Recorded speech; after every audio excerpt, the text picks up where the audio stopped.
Assalamualaikum warahmatullahi wabarakatuh. Bismillahirrahmanirrahim. Alhamdulillahi rabbil alamin.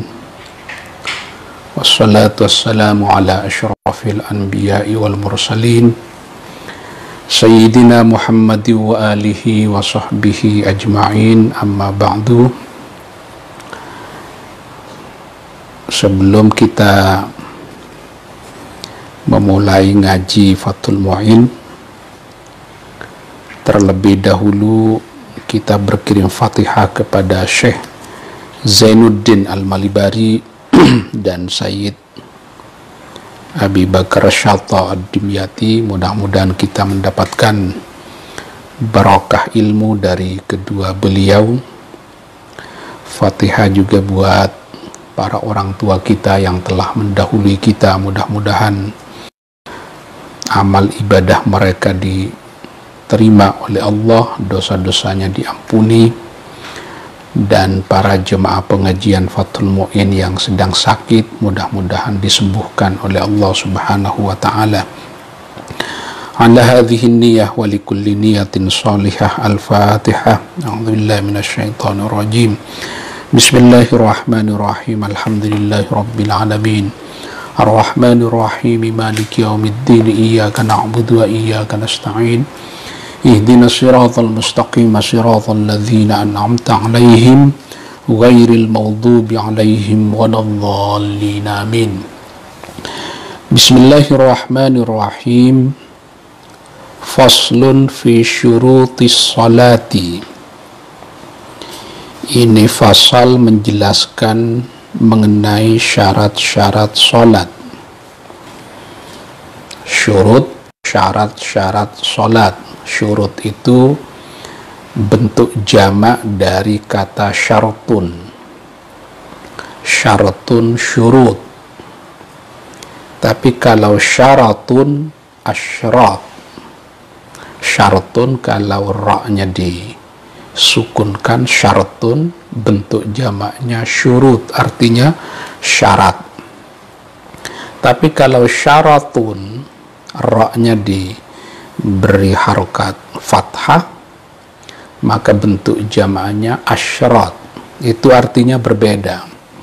Kalau syaratun asyrat, asyrat itu artinya tanda-tanda. Misalnya di dalam Quran dinyatakan, fahal yunzuruna illa sa'ata an ta'tiyahum baghtatan faqad jaa asyratuha fa anna lahum idza ja'atuhum dzikrahum. Faqad jaa asyratuha artinya tanda-tanda kiamat. Jadi syartun syurut, syaratun asyrat. Itu harus teliti ya untuk membedakan bentuk-bentuk jamak. Seperti kalau amrun umur artinya perkara. Tapi kalau amrun awamir artinya perintah. Itu menentukan tuh. Faslun fi syurutis sholati. Ini akan menjelaskan mengenai syarat-syarat sholat. Asyartu, pertama definisi syarat itu apa? Asyartu ma yatawaqqafu alaihi sihhatus sholati wa laysa minha.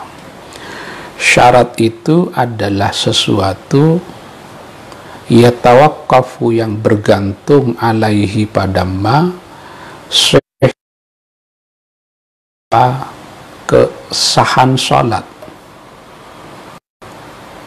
Sahnya sholat itu bergantung kepada syarat itu. Walaysa minha, syarat itu tidak menjadi bagian dari bangunan sholat. Jadi syarat itu berada di luar struktur bangunan sholat. Ini kalau teman-teman belajar ilmu usul fikih, kita tahu syarat itu menjadi bagian dari hukum wad'i. Jadi hukum itu ada yang disebut dengan hukum taklifi, Ada yang disebut dengan hukum wad'i, hukum taklifi yang kita tahu wajib, sunnah, haram, makruh, mubah. Ada 5 yang disebut dengan hukum taklifi. Walaupun nanti mazhab Hanafi membedakan tidak 5 tapi 7. Yang pertama adalah fardu, yang kedua wajib, yang ketiga sunnah, yang keempat haram, yang kelima makruh tahrim, yang keenam makruh tanzih, yang ketujuh mubah. Karena Imam Abu Hanifah, mazhab Hanafi membedakan antara fardu dan wajib. Sama-sama berupa tuntutan untuk mengerjakan, dikemukakan dengan tegas, tapi sumbernya dari dalil yang qat'iyul wurud. Misalnya dari Quran atau dari hadis mutawatir, itu disebut sebagai fardu. Karena itu menurut mazhab Hanafi, membaca Fatihah di dalam sholat itu bukan fardu tapi wajib. Kenapa wajib? Karena sumbernya bukan Quran, bukan hadis mutawatir, tapi hadis ahad. Bunyinya la sholata liman lam yaqra' bi fatihatil kitab. Tidak sah sholatnya seseorang kalau tidak membaca Al-Fatihah. Jadi dibedakan antara fardu dengan wajib. Kemudian ada sunnah, haram juga begitu. Kalau haram itu tuntutan untuk meninggalkan, dikemukakan dengan tegas, tapi sumbernya adalah yang qat'iyul wurud, yaitu Quran dan hadis mutawatir, namanya haram. Tapi kalau dhanniyul wurud seperti hadis ahad, itu namanya makruh tahrim. Kalau tuntutan meninggalkan tidak tegas, itu namanya makruh tanzih, baru kemudian ada mubah. Nah, di samping ada hukum taklifi, ada yang disebut dengan hukum wad'i. Hukum wad'i itu sebagian menyatakan 3, yang lain menyatakan 7. Ada yang disebut dengan sabab, ada yang disebut dengan syarat, ada yang disebut dengan mani', ada yang disebut dengan ar-rukhsatu wal azimah, ada yang disebut dengan as-sihhatu wal butlan. Jadi ada 5. Apa itu sabab? Sabab biasanya sering dicampur adukkan dengan ilat. Tapi biar tidak membingungkan, biasanya kalau ilat itu pasti sabab, tapi sabab belum tentu ilat. Contoh yang paling sederhana, aqimis sholata liduluki syamsi, dirikanlah sholat karena sebab tergelincirnya matahari. Tergelincirnya matahari itu bukan merupakan bagian dari sholat, tapi dia menentukan ada dan tidak adanya sholat. Jadi kita nggak bisa sholat duhur jam 11 atau jam 10, karena sebab itu harus ada. Kalau sebab itu tidak ada, maka wajibnya sholat duhur itu tidak ada. Itu yang dimaksud fayalzamu min wujudis sabab wujudul musabbab. Kalau sebab ada, pasti musabbabnya ada. Wa min adamihi adamuhu, kalau tidak ada sebab, maka tidak ada musabbab. Itu yang dimaksud dengan sabab, ya. Seperti kita berpuasa di bulan Ramadan ini, apa sebabnya? Menyaksikan hilal. Misalnya jatuhnya tanggal berapa nih 1 Ramadan. Kata Allah di dalam Quran, "Faman syahida minkumus syahra falyasumhu." Jadi menyaksikan hilal itu menjadi sebab wajibnya melaksanakan puasa Ramadan. Itu namanya sabab. Tapi sabab yang ini adalah sabab yang tidak menjadi bagian dari perbuatan manusia, juga ghairu maqdurin lil mukallaf, berada di luar kemampuan manusia. Manusia kan tidak bisa menciptakan waktu, manusia tidak bisa menciptakan tergelincirnya matahari. Itu namanya sababnya ghairu maqdurin lil mukallaf wa laysa min af'alihi.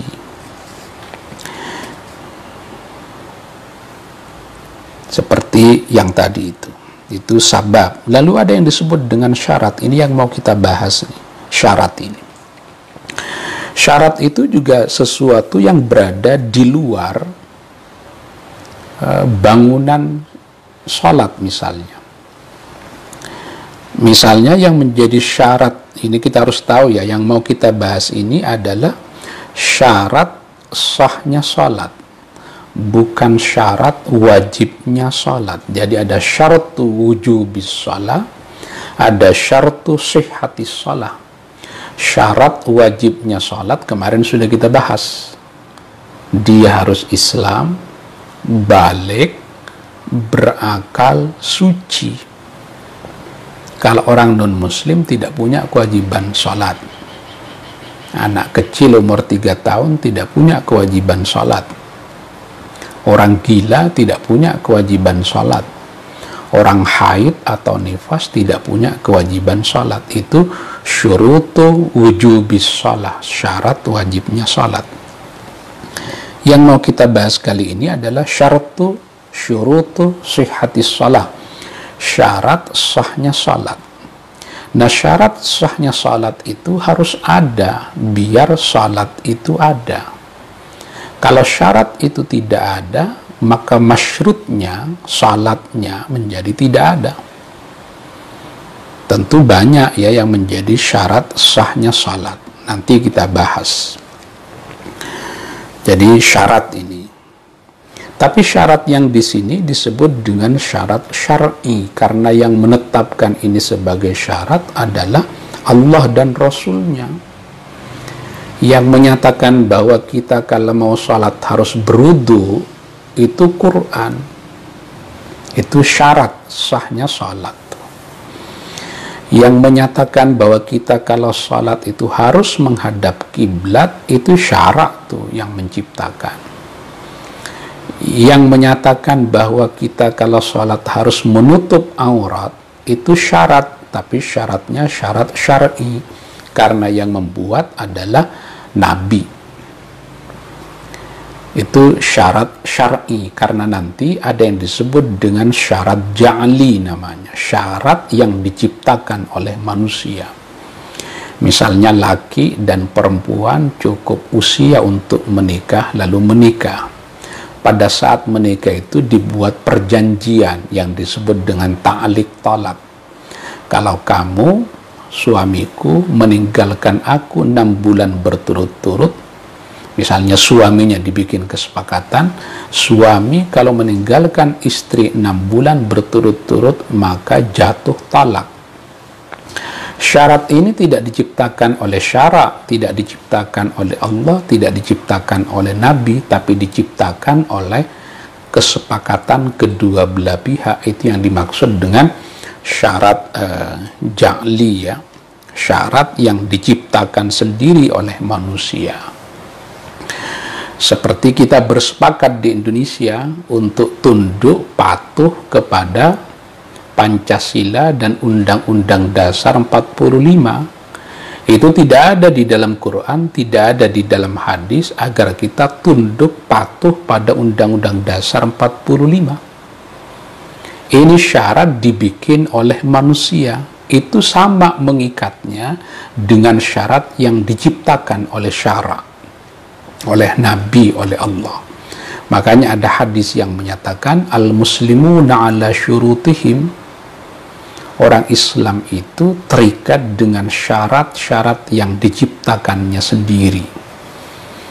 Nah, karena kita sudah mengikat janji untuk tunduk pada Pancasila dan Undang-Undang Dasar 45, maka itu juga mengikat kepada umat Islam, bukan hanya umat agama lain. Itu syarat tuh, syarat ja'li namanya. Wa quddimatis syurutu 'alal arkani li'annaha aula bitaqdimi. Kenapa syarat didahulukan dari pembahasan mengenai rukun? Wa quddimat, didahulukan asyurutu, pembahasan syarat, 'alal arkani, didahulukan dari membahas rukun, li'annaha, karena syurut itu aula bitaqdimi, lebih berhak, lebih utama, lebih baik didahulukan. Kenapa? Idz syartu ma yajibu taqdimuhu 'ala sholati wastimraruhu fiha. Karena syarat itu sesuatu yang harus mendahului 'ala sholati, atas sholat. Jadi sholat itu ada kalau ada yang dipersyaratkan itu. Makanya yang dibahas kemudian rukunnya sholat. Kalau syarat tidak ada, maka sholat tidak ada. Syarat itu wastimraruhu fiha. Syarat itu harus terus ada fiha, di dalam sholat. Syarat itu tidak boleh, tidak pernah tidak ada di dalam sholat. Jadi dia harus selalu ada di dalam sholat. Tidak boleh tidak ada di dalam sholat. Misalnya harus menghadap kiblat, harus selalu ada di dalam sholat. Kecuali ketika terjadi perang, itu namanya sholat fi syiddatil khauf. Salat karena ketakutan yang luar biasa, berkecamuk perang, maka hanya ketika takbiratul ihram itu dia menghadap kiblat, setelah itu sudah bisa meninggalkannya. Itu syarat ya, harus selalu ada. Suci itu, punya wudhu itu harus selalu ada. Sejak awal mula salat itu dilaksanakan sampai berakhir. Tidak boleh tidak ada, harus selalu ada. Itu yang dimaksud dengan syarat ya, syaratnya sholat. Kenapa kemudian pembahasan mengenai syarat lebih dulu ketimbang membahas mengenai rukun? Karena syarat itu harus ada terlebih dahulu, baru kemudian rukun sholat itu bisa dilaksanakan.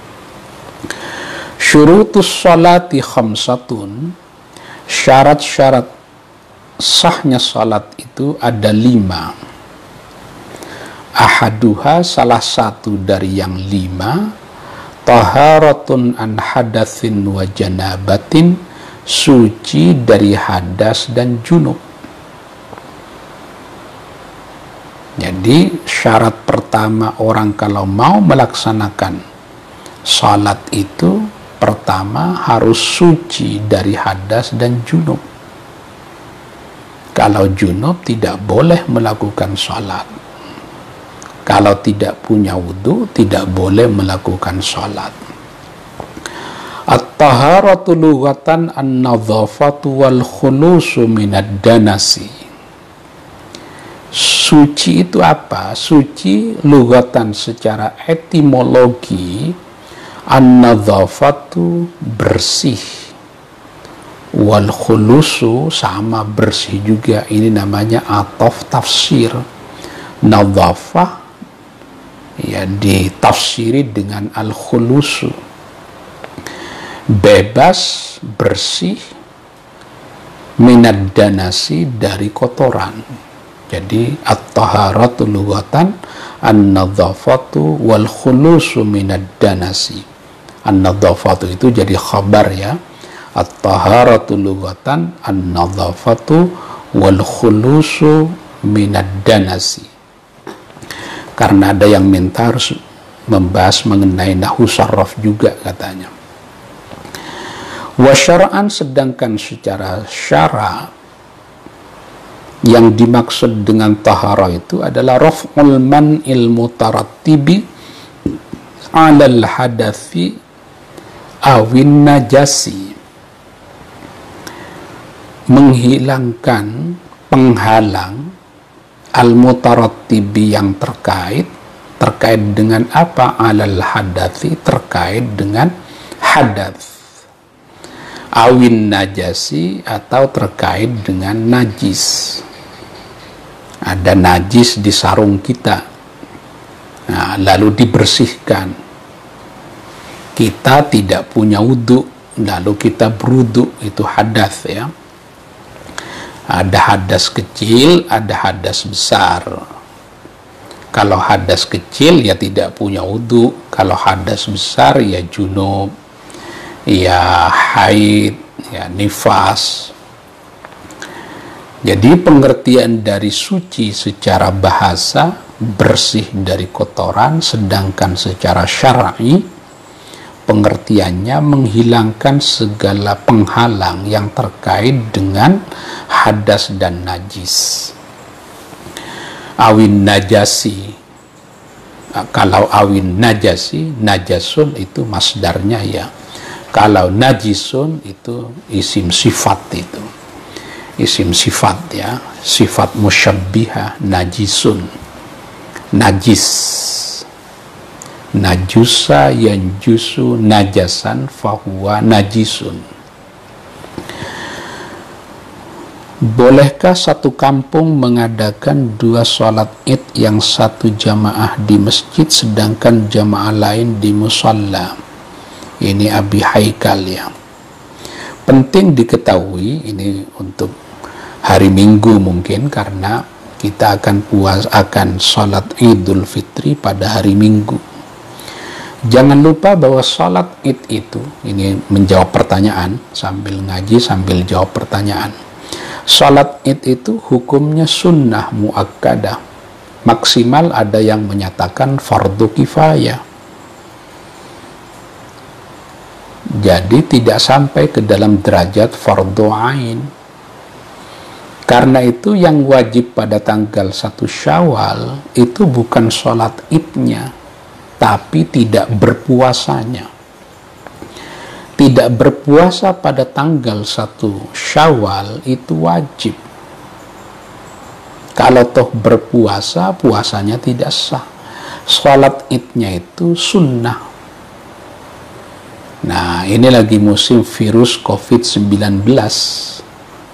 Nahdlatul Ulama sudah mengeluarkan fatwa keagamaan, pandangan fikih yang menyatakan jika kita tinggal di zona merah, maka haram hukumnya mengadakan aktivitas yang mengumpulkan banyak orang sehingga berpotensi virus itu tersebar melalui aktivitas berkumpul itu.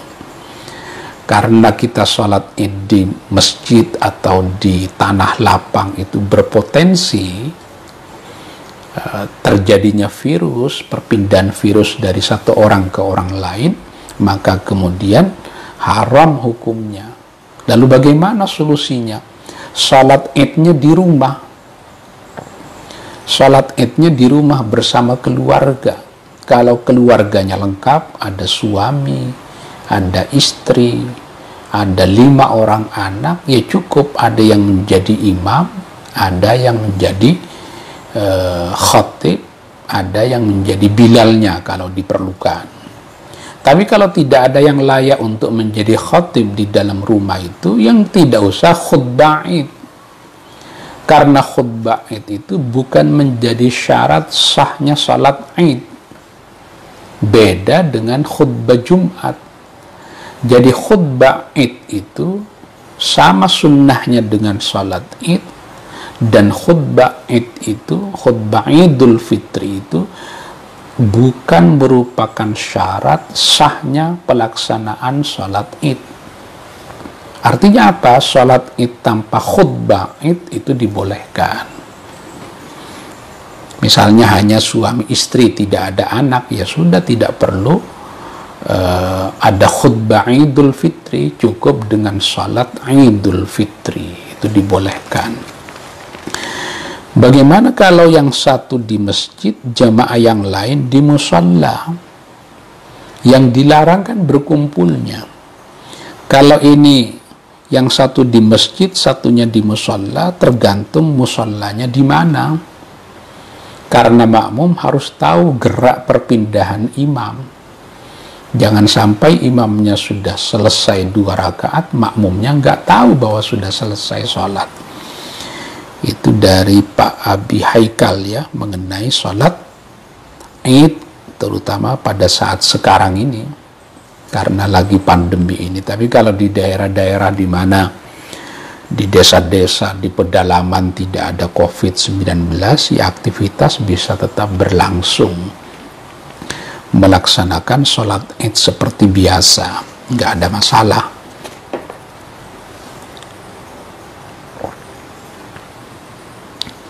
Tapi Jakarta, Tangerang Selatan, Depok yang sudah zona merah, ya udah umat Islam sholat Idnya di rumahnya masing-masing. Kenapa begitu? Sholat Idnya itu sunnah, menghindarkan diri dari penyakit yang bisa menghancurkan kita, hukumnya wajib. Kata kaidah fikihnya, idza ta'aradhal wajib wal mandub quddimal wajib. Kalau terjadi pertentangan antara yang wajib dengan yang sunnah, maka dahulukan yang wajib itu. Ini biar jelas ya, saya kira bisa membantu menjelaskan ke banyak orang bagaimana hukumnya salat Id seperti sekarang ini. Fal'ula, yang pertama yaitu at-taharatu 'anil hadathi, suci dari hadas. Gimana biar suci dari hadas? Al-wudu'u, melalui wudu. Wa huwa bi dhammil wawi, wudu. Kalau wudu dibaca wudu, isti'malul ma'i fi a'dha'in makhsusatin. Dibacanya a'dha'in ya. Beda dengan asya'a. Kalau asya'a itu ismul ladzi la yansarif. Kalau a'dha'in ini isim yang munsharif. Karena asalnya beda. Kalau asya'a asalnya asyiya. Itu ismul ladzi la yansarif. Saya lihat Fathul Mu'in yang ada harkatnya itu dibaca fi a'dha'a, keliru. Menggunakan air digunakan fi a'dha'in makhsusatin, pada anggota badan tertentu. Muftatahan dimulai, biniyatin dengan niat. Jadi menggunakan air untuk membasuh anggota badan tertentu dimulai dengan niat, itu namanya wudu. Wa bi fathiha, sedangkan kalau dibaca fathah artinya wadu. Kalau dibaca fathah artinya wadu. Ma yutawadda'u bihi, ma sesuatu, yutawadda'u yang dijadikan sebagai alat wudu, bihi apa ma. Jadi barang yang dipakai untuk berwudu namanya wadu. Kalau wudu aktivitas berwudu, kalau wadu adalah barang yang dipakai untuk berwudu, itu wadu. Jadi jangan kaget nanti ada istilah wudu, ada istilah wadu. Wa kana ibtida'u wujubihi ma'a ibtida'i wujubil maktubati lailatal isra'i. Kapan ini perintah berwudu ini dimulai? Syariat wudu itu pertama kali permulaannya, pada mulanya ma'abtida'i wujubil maktubati, bersamaan dengan waktu pertama kali diwajibkannya salat. Kapan itu? Lailatul Isra'i, pada malam Lailatul Isra. Persisnya Lailatul Isra'i wal Mi'raji. Jadi pada malam Isra Mi'raj itulah Rasulullah Sallallahu Alaihi Wasallam menerima perintah sholat lengkap dengan wudhunya. Ini menurut kitab ini ya, lengkap dengan wudhunya. Hanya minggu yang lalu kita cerita wudhu dan sholatnya sudah dijelaskan, tapi tata cara sholatnya itu belum dicontohkan oleh malaikat Jibril. Makanya Nabi subuhnya itu belum sholat, baru sholat duhurnya pertama kali dilakukan. Ini kalau kita menjawab kapan wudhu itu disyariatkan, dalilnya itu idza kumtum ila sholati fawsilu wujuhakum wa aydiyakum ilal marafiqi, itu ada di dalam Quran. Tapi kalau tata cara sholat itu tidak lengkap di dalam Quran, dilengkapi nanti di dalam hadis. Kan tidak ada di dalam Quran bahwa kalau kita sholat itu harus membaca tasyahud, membaca salawat, kan nggak ada. Itu ada di dalam hadis. Wa syurutuhu, syaratnya wudhu, ay syurutul wudu'i, syaratnya wudhu, kasyurutil gusli, sama dengan syaratnya mandi, khamsatun, ada 5. Jadi syaratnya wudhu dan syaratnya mandi itu sama, ada 5. Ini kita baru bicara mengenai syaratnya wudhu. Karena salat meniscayakan ada wudhu, maka kemudian syaratnya wudhu itu dibahas. Kita belum membahas mengenai rukun salat, belum membahas mengenai rukun atau fardunya wudhu. Yang kita bahas baru pertama mengenai syaratnya wudhu. Jadi ada fardunya wudhu, ada syaratnya wudhu. Itu juga harus dibedakan. Nah, yang menetapkan syaratnya wudhu ini atau nanti fardunya wudhu itu ada yang syari, Allah Subhanahu wa Ta'ala, ada yang Nabi, syari juga Nabi. Yang ini Nabi yang menetapkan. Itu syaratnya wudhu. Kasyurutil gusli, sama dengan syaratnya mandi. Walaupun nanti kalau kita bicara mengenai fardunya wudhu, para ulama berselisih. Ada yang menyatakan wajib niat, itu dikemukakan oleh mazhab Maliki, Syafi'i, Hanbali. Tapi mazhab Hanafi menyatakan kalau wudhu itu tidak perlu niat. Kenapa wudhu tidak perlu niat? Kalau di dalam ibadah mahdhah, kata mazhab Hanafi, itu wajib adanya niat. Tapi kalau di dalam ibadah yang ghairu mahdhah, yang ghairu ma'kulatil ma'na, yang ma'kulatil makna, yang bisa dinalar kenapa begitu, tidak diperlukan niat. Misalnya kalau kita bersihin kotoran cicak di sarung, yang nggak perlu niat. Sama dengan itu adalah wudhu, karena wudhu itu membersihkan diri dari hadas, itu bisa dirasionalisasi, maka itu tidak diperlukan niat. Ini perbedaan pandangan antara mazhab Hanafi dengan mazhab Syafi'i, Maliki, Hanbali mengenai apakah wudhu itu wilayah ta'abbudi atau wilayah ta'akuli. Itu berbeda tuh. Bagi ulama yang menyatakan ta'abbudi, maka diperlukan niat. Bagi ulama yang menyatakan ta'akuli, tidak diperlukan niat. Sama dengan aktivitas jual beli misalnya, gadai, hutang piutang, tidak diperlukan niat tuh. Membersihkan najis tidak diperlukan niat. Yang diperlukan niat itu pada bidang ibadah.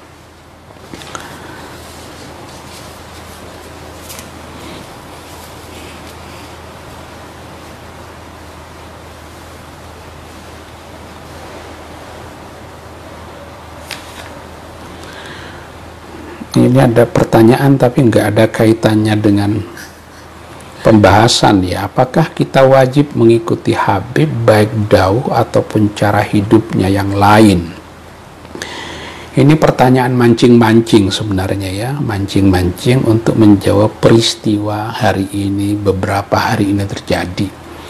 Tapi secara umum saya akan jawab begini, bahwa yang menjadi sumber hukum di dalam Islam itu adalah di samping Quran, perkataan, perbuatan, dan takrir Nabi. Tidak ada misalnya takrir selain Nabi itu menjadi sumber hukum. Tapi kalau qaul sahabi, perkataan sahabat, sebagian ulama menyatakan itu bisa dijadikan sebagai sumber hukum, walaupun nanti ditolak oleh ulama yang lain. Mazhab Maliki menyatakan hanya amalu ahlil Madinah, perilaku dan tindakan penduduk Madinah ketika bersama dengan Nabi itu menjadi rujukan hukum. Karena itu orang-orang yang sudah selepas dengan Nabi itu tidak bisa menjadi masdarun min masadiril ahkam. Makanya tindakan dan perilaku Imam Syafi'i bukan sumber hukum. Yang dijadikan sebagai sumber hukum itu adalah pandangan Imam Syafi'i yang dirujukkan kepada sumber hukum, yaitu Quran dan hadis. Itu satu. Yang kedua, yang maksum, yang dijamin tidak jatuh ke dalam dosa, baik besar ataupun kecil, hanya baginda Nabi. Dzurriyahnya, anak keturunannya tidak dijamin untuk bebas dari dosa. Nah, tapi karena kita diperintahkan qul la as'alukum alaihi ajra illal mawaddata fil qurba, ada perintah untuk mencintai ahlul bait, ya kita cintai. Tapi kalau salah, tidak sesuai dengan Quran dan hadis, tidak kita ikuti. Itu kan ajaran dasar sekali. Jadi kita ini terikat dengan perkataan, perbuatan, dan takrir Nabi. Ini penting diketahui. Jadi kalau ada dzurriyah Nabi melakukan satu kesalahan, itu tidak menyebabkan kesalahan itu menjadi kebaikan. Tapi kalau Nabi melakukan satu perbuatan, itu pasti perbuatan itu karena dihalalkan, dibolehkan. Karena Nabi tidak mungkin jatuh ke dalam perbuatan yang salah, perbuatan yang keliru. Walaupun pernah ada yang ngeritik Nabi, namanya Dzul Khuwaisirah. Ketika Nabi sedang membagi harta rampasan perang, kata dia, "I'dil ya Muhammad," berbuat adillah wahai Muhammad. Kata Nabi, "Idza lam a'dil faman ya'dil." Kalau aku dinyatakan tidak adil, maka siapa yang lebih adil dari aku? Jadi kita ini tidak menjadikan dzurriyatur Rasul itu sebagai masadirul ahkam. Yang masadirul ahkam itu adalah 4 itu yang disepakati. Nah, jadi kita tetap menghormati, tapi kalau keliru tidak diikuti. Ini pertanyaan mancing-mancing, saya jawab normatif saja. Bolehkah kita membasuh tangan kanan langsung 3 kali, kiri langsung 3 kali, atau harus kanan sekali, lalu kiri sekali, lalu kanan lagi, kiri lagi, sampai 3 kali? Ini berselisih. Yang diwajibkan itu adalah tatslits, mentigakalikan. Mentigakalikan itu sunnah hukumnya. Tapi apakah bisa sekaligus? Ada ulama yang memperbolehkan begitu. Tapi bagaimana kalau diselang-seling? Ada juga yang memperbolehkan begitu. Ini perkara sunnah. Jadi boleh dengan cara yang seperti ini juga diperbolehkan. Ma'un mutlakun, yang pertama, syarat barang yang dipakai untuk berwudu itu adalah ma'un mutlakun, adalah air mutlak. Air mutlak itu biasanya didefinisikan di kitab lain sebagai air yang tohirun mutahhirun, air suci dan mensucikan. Karena ada air suci tapi tak mensucikan. Seperti air kelapa itu suci, boleh diminum, tapi tidak bisa dipakai untuk bersesuci. Misalnya membersihkan kotoran dengan air kelapa, itu tidak mensucikan. Itu namanya air suci tapi tidak mensucikan. Lah ini air mutlak itu adalah air yang suci dan mensucikan. Kalau di kitab lain ada 7 poinnya. Kata Al-Bajuri misalnya, ma nazala minas samai, atau ma naba'a minal ardi, yang turun dari langit atau muncul dari bumi, itu adalah air mutlak. Apa air mutlak itu? Belum ini. Ma'un mutlakun, air mutlak, fala yarfa'ul hadatha, tidak bisa menghilangkan hadas, wala yuzilun najasa, tidak bisa menghilangkan najis, wala yuhassilu sa'irat taharati, dan tidak bisa mewujudkan sesuci yang lain, walau masnunatan, sekalipun sunnah, illal ma'ul mutlaku, kecuali air mutlak. Hanya air mutlak yang bisa dipakai untuk menghilangkan hadas, dipakai berwudu, atau dipakai untuk mandi junub, atau dipakai untuk mandi haid, mandi nifas. Wala yuzilun najasa, hanya air mutlak yang bisa dipakai untuk menghilangkan najis. Jadi jangan menghilangkan kotoran dengan selain air mutlak. Kayak tadi air kelapa misalnya dipakai. Atau hanya air mutlak yang bisa mewujudkan bentuk-bentuk suci yang lain sekalipun sunnah. Misalnya kalau kita ke Jumatan itu kan bukan disunnahkan mandi. Sekalipun itu adalah sunnah mandi untuk berangkat Jumatan, tapi yang dipakai untuk mandi harus ma'un mutlakun, yaitu air mutlak. Air suci dan mensucikan, air mutlak. Wa huwa ma yaqa'u alaihi ismul ma'i bila qaidin. Air mutlak itu, ini di Fathul Wahhab itu yang agak ringkas, air mutlak itu ma yusamma ma'an bila qaidin. Yang dimaksud dengan air mutlak itu adalah air tanpa embel-embel apapun. Pokoknya air, itu namanya air mutlak.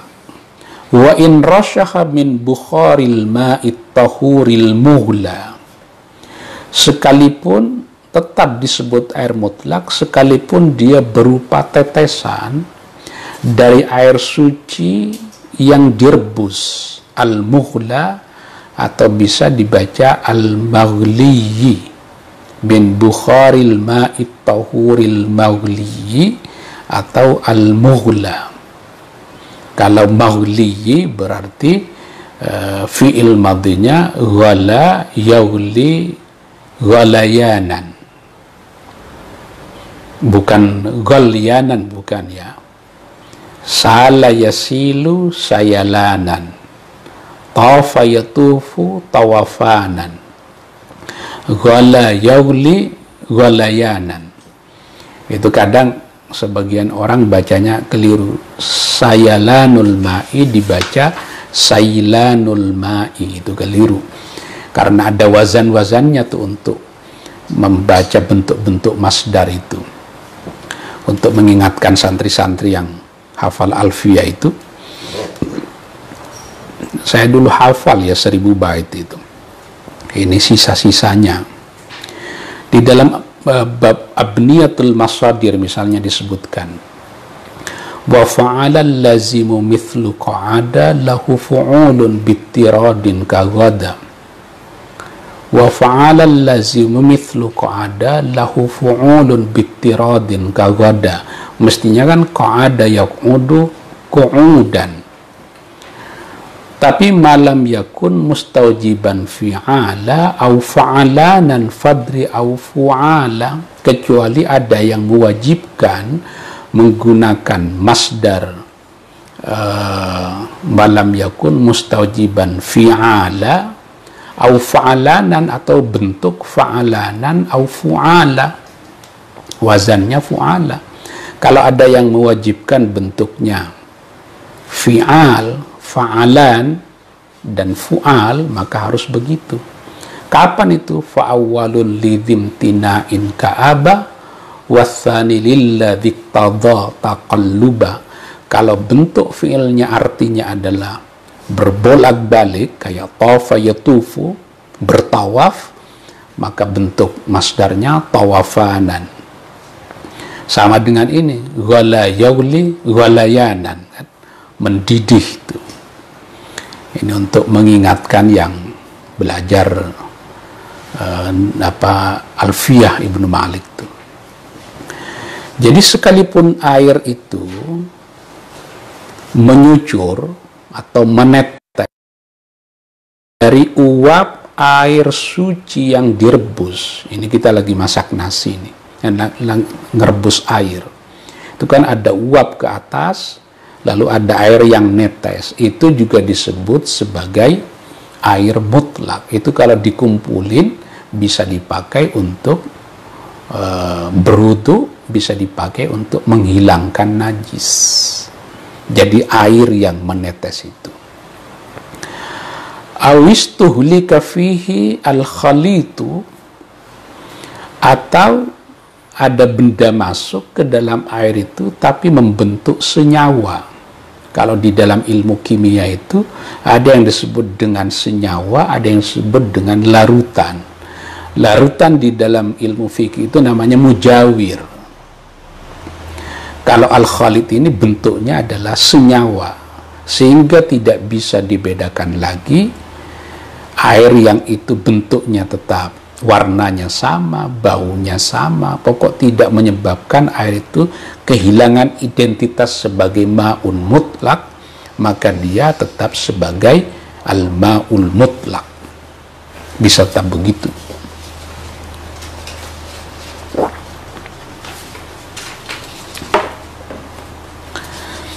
Kok pertanyaannya banyak ya?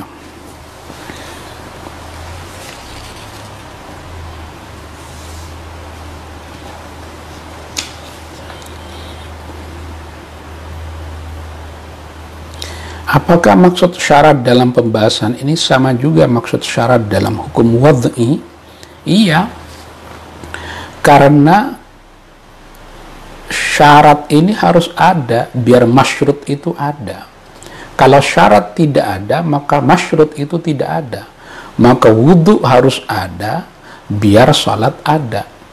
Tapi adanya wudhu tidak selalu harus ada masyrut. Misalnya wudhu tidak dipakai untuk sholat yang nggak apa-apa. Tapi biasanya kan wudhu itu menjadi wajib kalau mau sholat. Tapi kalau hanya sekedar punya wudhu, itu tidak wajib untuk, artinya wudhu itu posisinya tidak wajib. Wudhu itu menjadi wajib kalau dipakai untuk sholat. Jadi syarat di sini memang menjadi bagian dari wudhu tadi, itu menjadi bagian dari hukum wad'i ya. Saya tadi menjelaskan mengenai sabab, syarat, dan mani'. Mani'nya belum dibahas, penghalang tuh. Penghalang. Misalnya orang yang haid. Orang yang haid itu bisa menjadi penghalang bagi seorang perempuan untuk puasa Ramadan. Jadi mani' itu menjadi penghalang. Nifas itu menjadi penghalang bagi perempuan untuk puasa Ramadan. Tapi hamil dan menyusui bukan mani', tapi bisa dijadikan uzur yang menyebabkan orang boleh meninggalkan puasa Ramadan. Misalnya perempuan hamil atau menyusui, tidak kuat untuk berpuasa, maka boleh tidak berpuasa karena ada uzur. Nanti wajib mengqadha puasanya. Tapi ada perempuan hamil, menyusui, tapi dia tidak khawatir terhadap dirinya kuat untuk puasa. Yang dia khawatirkan adalah anaknya. Nah, nanti muncul pertanyaan, kalau hamil dan menyusui lalu tidak berpuasa bukan karena khawatir terhadap kelangsungan kesehatan dirinya, tapi mengkhawatirkan anaknya, apakah dia wajib mengqadha puasanya saja atau harus lengkap dengan membayar fidyah? Nah, ulama ini berselisih. Mazhab Hanafi misalnya menyatakan wajib untuk mengqadha puasanya saja dan tidak wajib untuk membayar fidyah. Tapi mazhab Syafi'i dan Ahmad bin Hanbal menyatakan wajib untuk mengqadha puasanya dan membayar fidyah. Ini yang kedua. Yang ketiga, ada pendapat Abdullah bin Umar dan Abdullah bin Abbas yang menyatakan tidak wajib mengqadha puasanya, hanya wajib membayar fidyah. Ibnu Hazm menyatakan tidak wajib qadha dan tidak wajib membayar fidyah. Kalau mazhab Maliki dipecah. Kalau yang hamil itu wajib mengqadha puasanya, tidak perlu untuk membayar fidyah. Tapi ibu yang menyusui yang mengkhawatirkan anaknya wajib untuk mengqadha puasanya dan membayar fidyah. Ini cara pengambilan hukumnya panjang kalau dibahas. Kenapa terjadi perbedaan pemikiran dalam hal begini?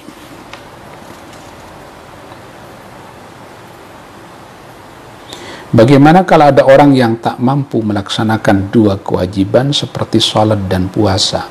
Mana yang harus ditinggalkan di antara keduanya? Kalau sholat itu tak bisa ditinggalkan kecuali sudah mati. Kalau meninggalkan sholat karena uzur, wajib tetap mengganti mengqadha sholatnya. Bagaimana kalau orang yang tua misalnya, uzur tidak bisa melaksanakan puasa Ramadan, ya sudah tidak berpuasa tapi wajib membayar fidyah karena dia sudah tidak sanggup. Ini kalau diladenin panjang ya kalau dibahas. Kalau air mustakmal nanti di bawah ini.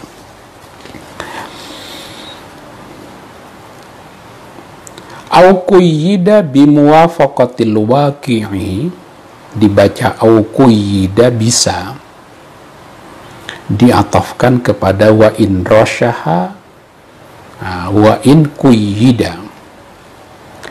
Kalau dibaca au qaidin diatafkan tadi bila qaidin, yang ini au qaidin tapi bimuwafaqatil waqi'i. Tadi kan disebut air mutlak itu air tanpa embel-embel apapun. Lah ini ada embel-embelnya tapi bimuwafaqatil waqi', embel-embel itu sekedar menyocokkan dengan fakta, realitas. Kama il bahri, seperti air laut. Kalau contoh yang lebih tepat itu seperti air sumur. Karena tempatnya di sumur, maka dia disebut air sumur.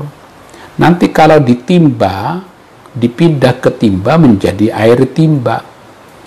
Dipindah ke gelas menjadi air gelas, tapi dia tetap air. Qayyidnya itu qayyid ghairu lazim. Dia bisa munfak, bisa lepas. Itu juga disebut dengan air mutlak tuh. Bikhilafi ma la yudhkaru illa muqayyadan kama ilwardi.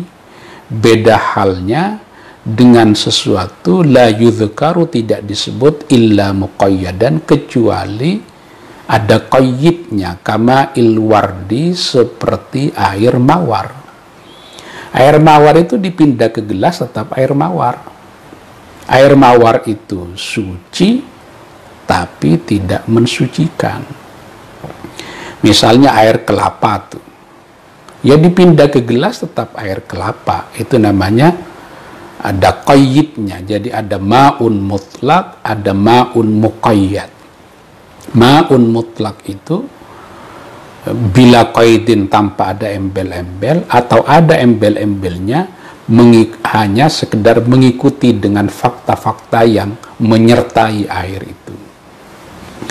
Tapi kalau air yang muqayyad, ada identitasnya, air kopi misalnya. Air kopi itu kalau dipindah ke gelas, ya tetap air kopi. Dipindah ke ember misalnya, tetap air kopi. Karena itu tidak bisa disebut dengan air mutlak. Makanya kita tidak bisa bersesuci dengan air mutlak. Tidak bisa bersesuci dengan air mutlak. Misalnya pipis dibasuh dengan air kopi atau teh, nggak boleh. Itu hanya tahir, suci, tapi tidak mensucikan. Udah jam 9:15 ya. Ini baru nanti kita akan bahas ghairu musta'malin. Jadi air mutlak itu adalah air tanpa embel-embel apapun, ghairu musta'malin fi raf'i hadatsin, tidak dipakai untuk menghilangkan hadas, atau tidak dipakai untuk izalatun najasa, menghilangkan najis. Itu namanya air mutlak tuh. Kenapa air musammash makruh dipakai bersesuci? Apakah ini berarti pemanas air dengan tenaga matahari? Makruh juga. Dulu memang ada ulama-ulama yang menyatakan air mutlak itu kan ada dua. Pertama adalah air mutlak yang boleh untuk digunakan, yang tadi itu. Ada air mutlak tapi makruhun isti'maluhu, makruh hukumnya untuk dipakai. Contohnya apa? Air musyammas, air yang terkena paparan sinar matahari. Kenapa dimakruhkan oleh para ulama? Karena dikhawatirkan berdampak menimbulkan atau menyakiti atau membakar kulit. Tapi kalau dengan rekayasa tertentu yang menyebabkan kemungkinan terjadinya penyakit itu bisa dihilangkan, maka kemakruhan itu bisa tidak ada. Memang definisi-definisi air ini penting dikembangkan ya. Misalnya apa yang dimaksud dengan izalatun najasa, menghilangkan najis? Air itu kan H2O rumus kimianya. Air mineral lah. Itu namanya H2O. Itu kalau pipis manusia, itu namanya kan najis tuh. Air kencing itu najis. Zaman dulu, najis itu tidak bisa disucikan. Sekarang timbul pertanyaan, bagaimana kalau dengan menggunakan teknologi tertentu, sehingga air kencing itu diproses begitu rupa, sehingga membentuk H2O sama dengan air mineral biasa, apakah dia menjadi suci atau tidak? Zaman dulu itu tidak terbayangkan proses-proses penyulingan yang seperti itu. Tapi sekarang itu dimungkinkan. Untuk membahas itu membutuhkan referensi yang banyak dan diskusi dengan orang-orang yang ahli di bidangnya. Bisa juga tuh. Jadi kita harus berhenti. Ma'un mutlakun ghairu musta'malin fi raf'i hadatsin wa najasin wa izalati najasin dan seterusnya. Jadi air mutlak itu air tanpa embel-embel apapun, tidak dipakai untuk menghilangkan hadas, juga tidak dipakai untuk menghilangkan najis. Kalau sudah dipakai untuk menghilangkan hadas dan untuk menghilangkan najis, maka disebut dengan air musta'mal. Ini konsep di dalam fikih Syafi'i ya, karena nanti di fikih ulama yang lain tidak dikenal ada istilah air musta'mal ini. Sudah jam 9:20. Mudah-mudahan ada gunanya, ada manfaatnya, barokah buat kita semuanya.